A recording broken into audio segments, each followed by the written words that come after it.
Hey guys, what's going on? My name is Ryan and welcome back to a brand new video today on Hijomeatman News. Today, we are going to be going through what I think will be the top 10 in the Moto3 Championship. I'll also be doing a video on Moto2 and MotoGP. So without further ado, let's get straight into it.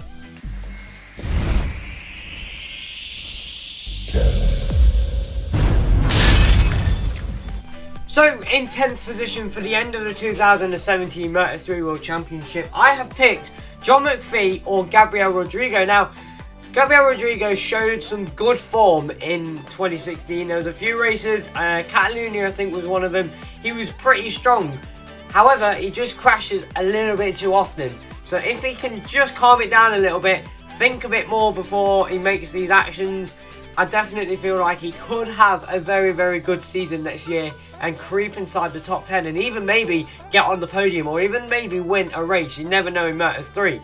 So I definitely think the RBA bike will be able to get up there and will be able to get inside the top 10 in the championship. Whether or not his teammate will, we'll have to wait and see. But the reason I picked John McPhee for 10th position as well is because the young Scott rider is now moving back to a Honda and it is a Dorna based team, and Dorna's not going to put a team out that's going to be at the back of the field. So John's had previous experiences with Honda when he was on the Saxo Print Honda and he had a couple of good results, and I feel like with a solid team, people around him who know the sport, who know exactly what they're doing, like Dorna and their team crew, I definitely feel like John has got a great package for himself and the team to get inside the top 10 in the World Championship and get on the podium in races. So that's who I'm going for 10th position. Now let's move on to number 9.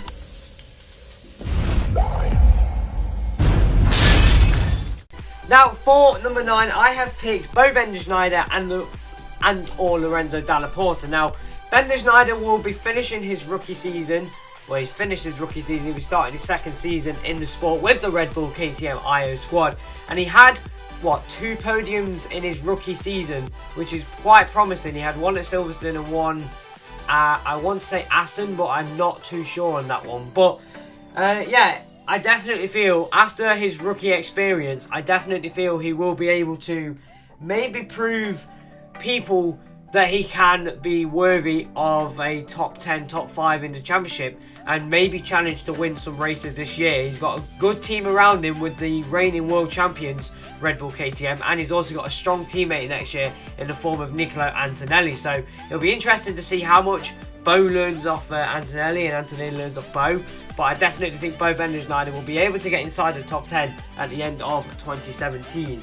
The reason that I picked Lorenzo Dalla Porta is because he's been in the Moto3 class wildcard in and replacing for a couple of years now, and he's got a full-time ride in the sport with the Aspar Mahindra squad.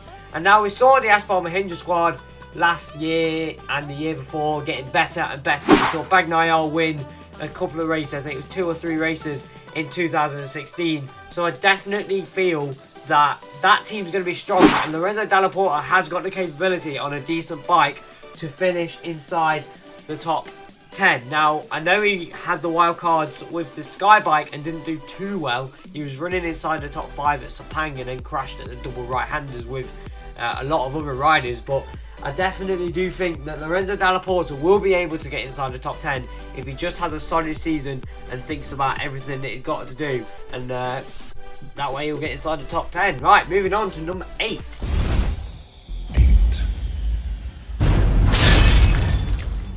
Now for number 8, I've gone for the Estrella Galicia Mark VDS rider, Aaron Canet. Now, just like Bo Schneider, he finished his rookie season last year and he had some, and it was a mixed season to be fair. He had some solid results and then he kind of was a bit questionable, but in Valencia, the homeboy at Valencia showed exactly what he could do by finishing the qualifying session on pole, but then stored it on the line. So, you know, we know he's got the capability of being at the front.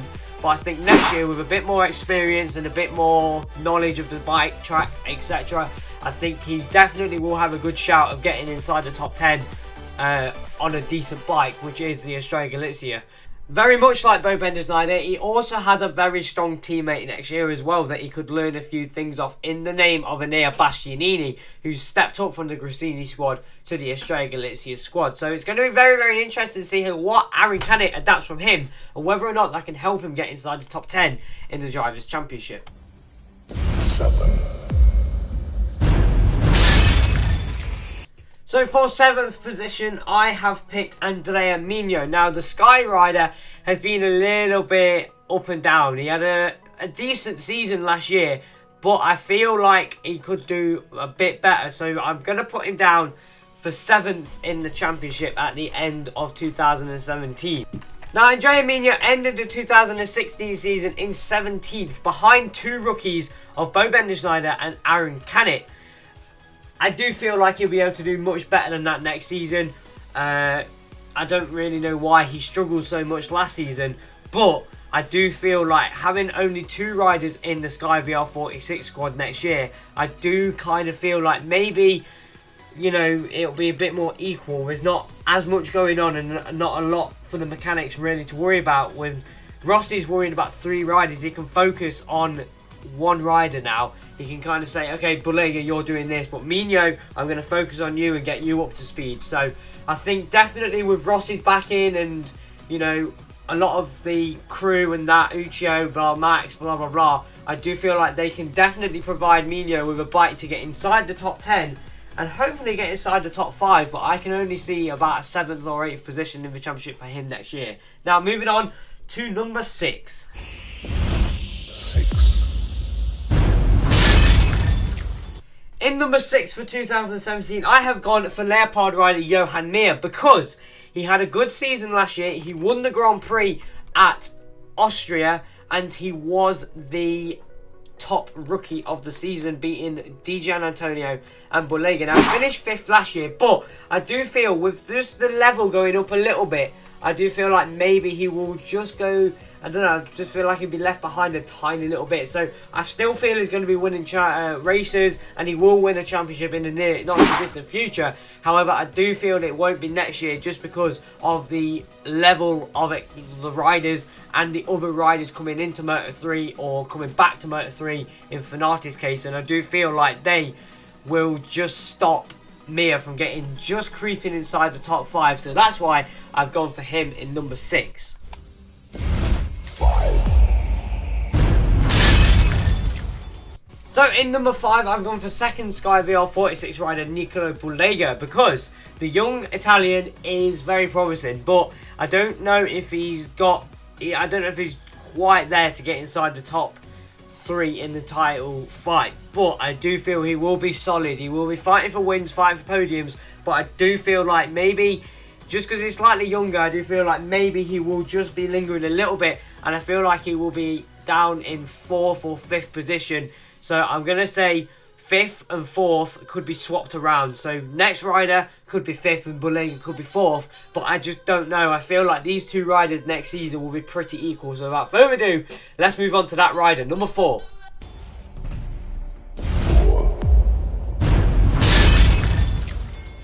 Now in 4th position, I've gone for this rider because at the end of last season and middle of last season, he was so strong. He got a podium at his home round in Mugello, and that rider is Fabio Di Gianantonio on the Grassini bike. And I do feel like next year he will be able to fight for wins, fight for podiums again.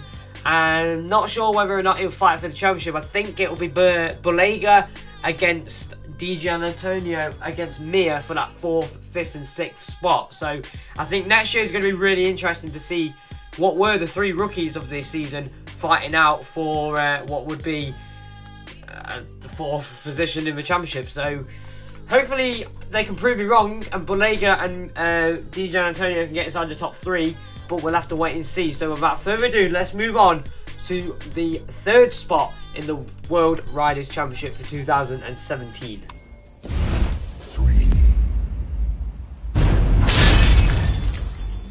Okay, so for the 3rd spot in the championship, I have gone for Nicolo Antonelli because he's on the Red Bull KTM. He had, I don't know, it was an interesting season for him. He had a lot of crashes and he didn't quite have the best of results. He ended the season in 11th in the championship behind Romano Fenati, who only completed, what, half or a quarter of the season. So that's a little bit embarrassing if you're Nicola Antonelli, to finish behind someone who didn't complete half of the season or whatever.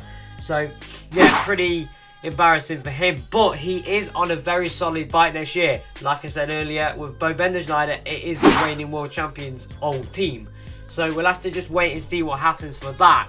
But I do feel like Nicola Antonelli has got the capability for fighting inside the championship on a decent bike, but the thing is, he had a decent bike and he didn't. But I do feel like with the KTM factory knowledge and his knowledge, I do feel like maybe that could create something special and provide us with some great entertainment for next season. And maybe we could have a new champion in the name of Antonelli. But I'm going to put him for third just because he likes to crash a lot, and I feel like he might crack under pressure. So moving on to number 2, the runner-up spot for the Moto3 World Championship in 2017.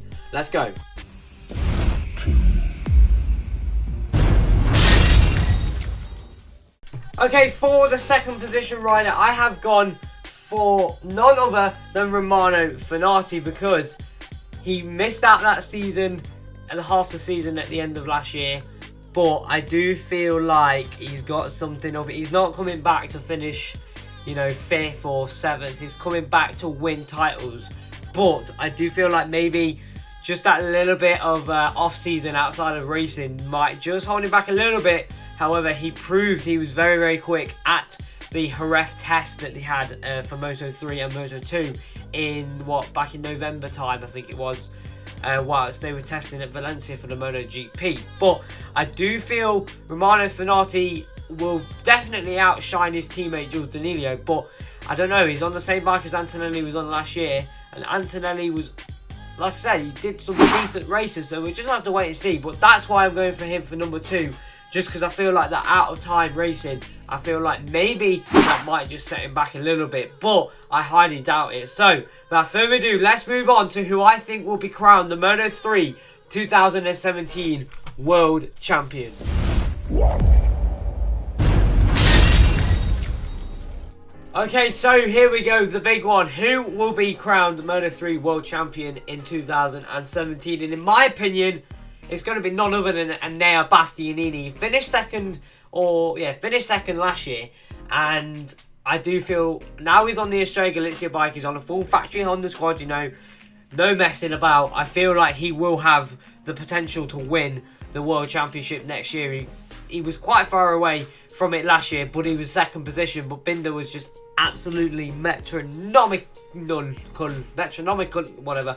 And yeah, I do feel like he definitely has that title fight inside him, and I do feel like he will definitely be able to be better than the rest and be crowned the Moto3 2017 World Champion. So there we go, that is my top 10. Let me know what your top 10 or top 5 or top 3 is down in the comments below, and I will see you guys very, very soon for my Moto2 top 10 and then the MotoGP top 10 for 2017. If you enjoyed the video, hit the like button, hit subscribe, and I'll see you guys next time.